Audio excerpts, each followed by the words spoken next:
तो hello guys and welcome to my channel. आज मैं बात करने वाला हूँ मार्वल के नए मूवी फैंटास्टिक फोर के बारे में। और अगर आप लोगों ने अभी तक ये मूवी नहीं देखी और यहाँ पे आप आए हो ताकि जानने के लिए कि मूवी कैसी है, तो मैं आपको सीधा बता रहा हूँ कि मूवी बहुत अच्छी है, जाके देख लो सीधा।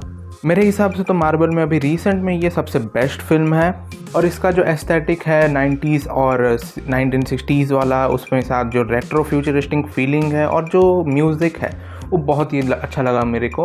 और यहाँ पे एक और चीज़ है कि मुझे ये मूवी देखते हुए टिपिकल मार्वल फिल्म की फील नहीं आई। इसका मतलब ये नहीं कि यहाँ पे मार्वल जैसी super hero, super power, super villains नहीं है, यहाँ पे वो सब है, लेकिन यहाँ पे जो एक्स्ट्रा टच है वो है एक फैमिली का। इसमें एक जो फैमिली की फीलिंग देने की ट्राई की गई वो बहुत ही अच्छा है। और मैं बोलूँगा आपको देख के ही पता चलेगा उसके बारे में। यहाँ पे जो टैग दिखाया गया है वो भी मेरे को बहुत अच्छा लगा। पर इस वीडियो में मोस्टली बात करने वाला हूँ मिड क्रेडिट सीन और पोस्ट क्रेडिट सीन के बारे में मूवी के, और मैं कुछ थ्योरीज बताने वाला हूँ उनके बारे में। पहले मैं पोस्ट क्रेडिट सीन या फिर एंड क्रेडिट सीन के बारे में बात करना चाहूँगा, क्योंकि ये इतना ज़्यादा इंपॉर्टेंट नहीं था। यहाँ पे हमने एक सिंपली 90 स्टाइल कार्टून इंट्रो देखा फैंटास्टिक फोर का। और इस इंट्रो में बस ये चीज़ है कि जो अभी करंट कास्ट है फैंटास्टिक फोर का, उसके फेसेस के साथ बनाया गया है। लेकिन अब बात करते हैं मिड क्रेडिट सीन के बारे में, क्योंकि ये मिड क्रेडिट सीन मार्वल के फ्यूचर के लिए बहुत इंपॉर्टेंट है। क्योंकि इस मिड क्रेडिट सीन को शूट किया है रूसो ब्रदर्स ने, जो कि एवेंजर्स डूम्सडे को फिल्म कर रहे हैं करंटली। इस मिड क्रेडिट सीन में हमें दिखाया गया 4 साल बाद का स्टोरी करंट फिल्म से। हम यहाँ पे देखते हैं कि फ्रैंकलिन बड़ा हो चुका है, ऑब्वियसली वो 4 साल का हो गया होगा अभी तक। और हम देखते हैं कि सूजन और फ्रैंकलिन एक जगह पे बैठे हुए हैं और सूजन उसे एक स्टोरी बुक टाइप सुना रही है। क्या तो स्टोरी कंप्लीट करने के बाद सूजन उठ के जाती है फ्रैंकलिन के लिए एक नई बुक ढूंढने के लिए। और जब हो जाती है वो हर्बी से बात करती है और हर्बी उसे सजेस्ट करता है चार्ल्स डार्विन का बुक ऑफ इवोल्यूशन। और मोस्टली ये सीन बस ये शो करने के लिए है कि फ्रैंकलिन अभी से ही कितना ज़्यादा स्मार्ट है, क्योंकि ऑब्वियसली वो रीड का बेटा है, वो एक कॉस्मिक बीइंग भी है। लेकिन सूजन हर्बी को कहती है कि कुछ वैरायटी भी होनी चाहिए, और वो एक दूसरा बुक चूज़ करती है। और जब वापस जा रही होती है उसे कुछ सेंस होता है, और उसके बाद वो अपनी पावर्स एक्टिवेट कर लेती हैं। और उसके बाद हम देखते हैं the myth, the legend, the doom को। तो यहाँ पे हम फर्स्ट टाइम देखते हैं डॉक्टर डूम को मार्वल में। हम देखते हैं कि वो एक्चुअल में फ्रैंकलिन के सामने बैठा हुआ है और उसके हाथ में उसका मास्क है, और फ्रैंकलिन उसके फेस को टच कर रहा है। सैडली यहाँ पे हम डॉक्टर डूम का या फिर आरडीजे का फेस नहीं देखते हैं, लेकिन इसके बाद हमें बताया जाता है कि fantastic four will return in Avengers doomsday. और उसके बाद ये मिड क्रेडिट सीन एंड हो जाता है। सबसे पहले तो सबसे इंपॉर्टेंट चीज़ जिसके बारे में कोई बात नहीं कर रहा है कि डॉक्टर डूम यहाँ पे अंदर घुसा कैसे, क्योंकि ये बैक्स्टर बिल्डिंग है, ये फैंटास्टिक फोर का हाउस है। रीड रिचर्ड स्मार्टेस्ट मैन है वर्ल्ड का, उसने कोई ना कोई तो सिक्योरिटी रखी होगी। इतना ईजिली डॉक्टर डूम अंदर नहीं घुस सकता। मे बी इसका रीज़न ये हो सकता है कि अभी हमने जो मूवी में जो टेलीपोर्टेशन का जो देखा टेक, मे बी 4 साल बाद वो डॉक्टर डूम उसी का यूज़ करके एक्शन में अंदर टेलीपोर्ट किया हो बस। कि यहाँ पे कोई भी अलार्म्स ऑफ नहीं जा रहे हैं, कोई भी कुछ अलार्म कुछ भी नहीं है यहाँ पे। और यहाँ पे जो हम डॉक्टर डूम का फेस टच करते हुए देख रहे हैं फ्रैंकलिन को, मे बी यहाँ पे फ्रैंकलिन एक्चुअल में डॉक्टर डूम का फेस हील कर रहा है, क्योंकि हमने कॉमिक्स में देखा है कि डॉक्टर डूम के फेस पे बहुत सारे स्कार्स है।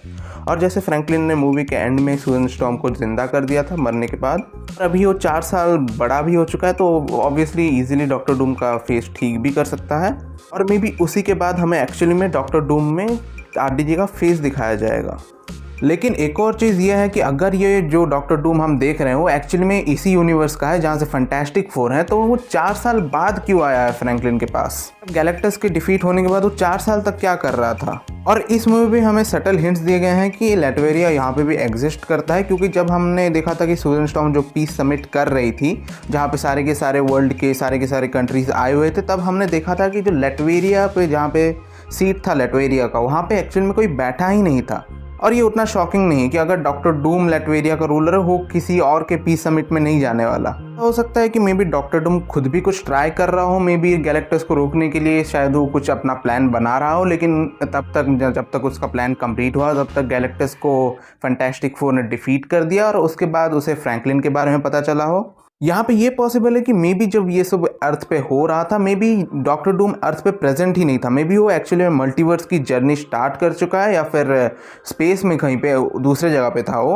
और जब वो 4 साल बाद वापस आया, उसे पता चला फ्रैंकलिन और गैलेक्टस के बारे में। और जैसे ही उसे पता चला वो मे बी शायद बैक्स्टर बिल्डिंग में चला गया हो फ्रैंकलिन से मिलने। लेकिन अगर ऐसा है कि डॉक्टर डूम यहाँ पे प्रेजेंट था जब फैंटास्टिक फोर और गैलेक्टस का फाइट हो रहा था और उसके बाद उसे पता चला होगा फ्रैंकलिन के पावर्स के बारे में, और मे बी उसके बाद फ्रैंकलिन के पावर्स और बाकी के यूनिवर्स में जो कॉस्मिक बीइंग्स हैं उनके बारे में जानने के लिए एक्चुअली में जो डॉक्टर डूम है वो एक्चुअली में चला गया हो मल्टीवर्स में या फिर यूनिवर्स ट्रैवल करने, और वहाँ पर उसे एक्चुअली में पता चला हो कि इनकर्जन्स होने वाले हैं या फिर इनकर्जन स्टार्ट हो गए हैं, और उसके बाद वो अर्थ पे वापस आया हो क्योंकि उसे पता हो कि फ्रैंकलिन अपनी पावर्स को यूज़ करके इन इनकर्जन्स को रोक सकता है, मतलब कि पूरे मल्टीवर्स को डिस्ट्रॉय होने से रोक सकता है, क्योंकि कॉमिक्स में फ्रैंकलिन ऐसा भी कर चुका है। वो एक्चुअली में एक मिनी मल्टीवर्स भी बना चुका है कॉमिक्स में। ऐसा हो सकता है कि may be doctor Doom Franklin की पावर्स को यूज़ करना चाहता है पूरे के पूरे मल्टीवर्स को बचाने के लिए, और उसके बाद उस सारे के सारे मल्टीवर्स को एक साथ जोड़ के बैटल वर्ल्ड बना के उस पर रूल करने के लिए, क्योंकि डॉक्टर डूम बहुत ही ज़्यादा पावर हंगरी है। और मे बी यहाँ से हम देखें कि एक्चुअली में डॉक्टर डूम यहाँ पे फ्रैंकलिन को किडनैप कर ले, और डॉक्टर डूम ऐसा आदमी हो अगर फ्रैंकलिन को लेके जा रहा है तो उसकी माँ को भी लेके जाएगा, तो वो फ्रैंकलिन और सूजन को किडनैप करके यहाँ से चला जाएगा। और मे बी उसके बाद जो हमने सीन देखा था न्यू एवेंजर्स या फिर थंडरबोल्ट्स में पोस्ट क्रेडिट सीन में, जब हमने देखा था कि फैंटास्टिक फोर एक्चुअली में एंटर कर रहे हैं हमारा मेन मार्वल सिनेमैटिक यूनिवर्स में, मे बी वो इसी रीज़न से हो क्योंकि उन्हें हेल्प चाहिए हो सूजन और फ्रैंकलिन को बचाने से डॉक्टर डूम से। और मे बी हमने जो शिप एंटर करते हुए देखा था मेन मार्वल सिनेमैटिक यूनिवर्स में, उस शिप में बस जॉनी, बेन और रीड रिचर्ड्स हों। लेकिन ये थ्योरीज तभी काम करेगी अगर डॉक्टर डूम फैंटास्टिक फोर के अर्थ से बिलोंग करता हो। अगर वो किसी दूसरे अर्थ से बिलोंग करता है तो ऐसा पॉसिबल है कि वो भी अपने मल्टीवर्स की जर्नी पे हो और उसे वहाँ पे इनकर्जन्स के बारे में पता चला हो, उसके बाद उसे पता चला हो फ्रैंकलिन के बॉर्न होने के बारे में, और वो उसके बाद फैंटास्टिक फोर के यूनिवर्स में आया हो फ्रैंकलिन को किडनैप करने के लिए। मे बी ऐसा भी हो सकता है कि जो डॉक्टर डूम है वो अपने खुद के वेरिएंट्स को मारने की कोशिश कर रहा हो, जैसे कि हमने देखा था कि ही हू रिमेन्स कोशिश कर रहा था कि उसके सारे के सारे वेरिएंट्स एक्चुअली में मल्टीवर्स में तबाही मचाना ना स्टार्ट कर दे, इसलिए उसने सीक्रेट टाइमलाइन बनाया। वैसे ही मे बी डॉक्टर डूम भी वही कोशिश कर रहा हो कि वो सारे के सारे डॉक्टर डूम जो मल्टीवर्स में है उन्हें मार दे ताकि वो अकेला रहे और वो अकेला सबसे स्ट्रॉन्गेस्ट बन पाए और उसके जो सारे दूसरे वेरिएंट्स हैं उसके प्लान को रोक ना पाए।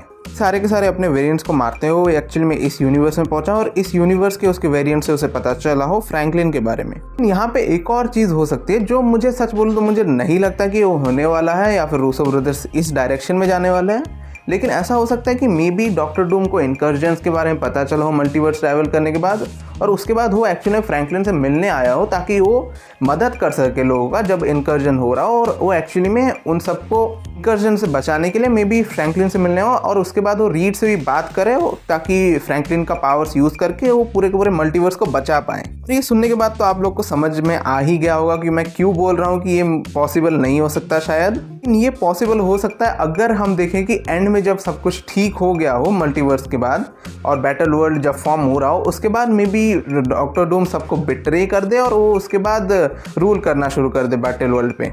और ये थ्योरी मैं बस इसीलिए नहीं कह रहा हूँ कि वो मे बी रीड को ट्रिक कर सकता है। मेरे को लगता है कि जैसे कि हमें पता है डॉक्टर डूम और टोनी स्टार्क का फेस सेम होने वाला है, तो अगर जब वो मेन मार्वल सिनेमैटिक यूनिवर्स में जाएगा और उससे सबको लगेगा कि वो टोनी स्टार्क है, वो मे बी उसके प्लान में ट्रस्ट करेंगे और मे बी सब लोग मिलके ही कोशिश करेंगे कि सारे के सारे इनकर्जन को रोक दिया जाए, के बाद वो उन सबको बिट्रे कर दे। लेकिन ये सब बस मेरी थ्योरीज है, आपको क्या लगता है आप मुझे कमेंट सेक्शंस में बता सकते हैं। और आपको अगर ये वीडियो पसंद आया हो तो इस वीडियो को लाइक कीजिए, मेरे चैनल को सब्सक्राइब कीजिए एंड कीप थियोराइजिंग।